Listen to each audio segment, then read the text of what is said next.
So there's been a nice little lull in the rain, so I thought I'd get my Christmas potatoes prepared. They haven't arrived yet, so I'm just preparing the containers. I like these little, I think they're 15-litre ones.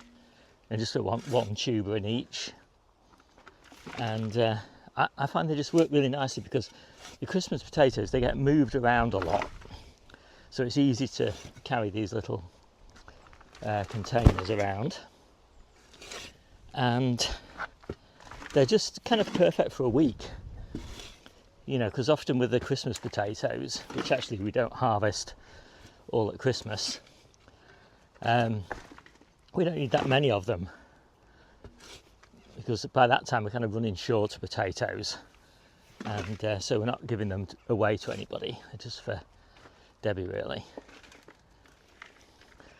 So I just kind of fill them. This is quite nice compost, so I don't want too much nutrients in them. I'm just going to put a bit of bloodfish and bone in, just sort of one handful worked into the root zone. And yeah, so when and how do we grow these?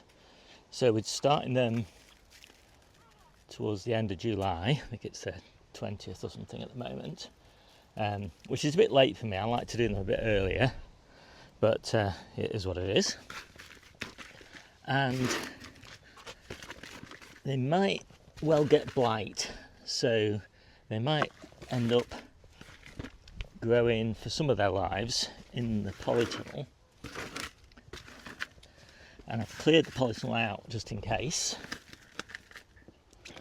but also just to give me plenty of room. But I'll start them out outside, and then they basically just grow until they die or until they get blight, which tends to be sort of September, early October sort of time. And then you can harvest them obviously for Christmas, hence the name, and you get lovely new potato taste, so kind of, you know, at that time of year. But I find they're just as useful as a really late crop. They'll stay in these containers until harvest time, and they'll probably get harvest in April.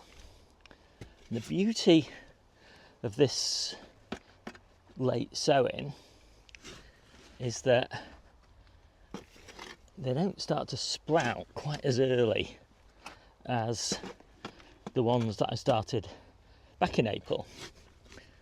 So it means we're still getting really nice quality potatoes right up until the time when our earlies are ready, and that's a really nice bonus.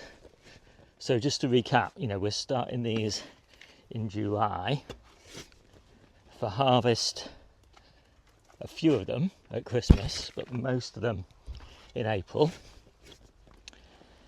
The potatoes that we started in April are still in their tubs. They'll stay in their tubs and be harvested as we need them all the way through until March, and then they'll start to sprout, and you can still eat them when they're sprouting, but they're much nicer when they're not sprouting, and hence we have these.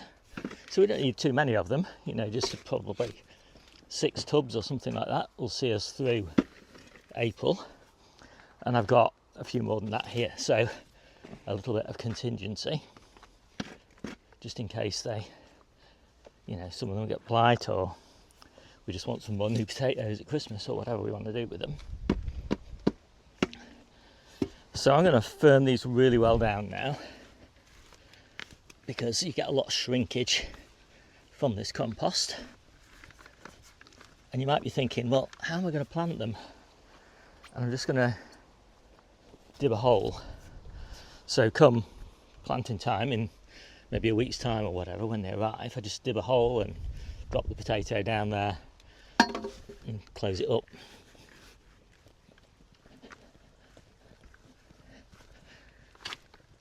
So it's a pretty quick job, and it's worth doing.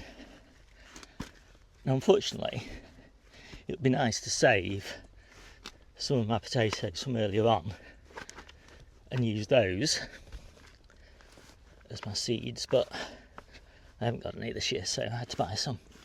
But they weren't very expensive.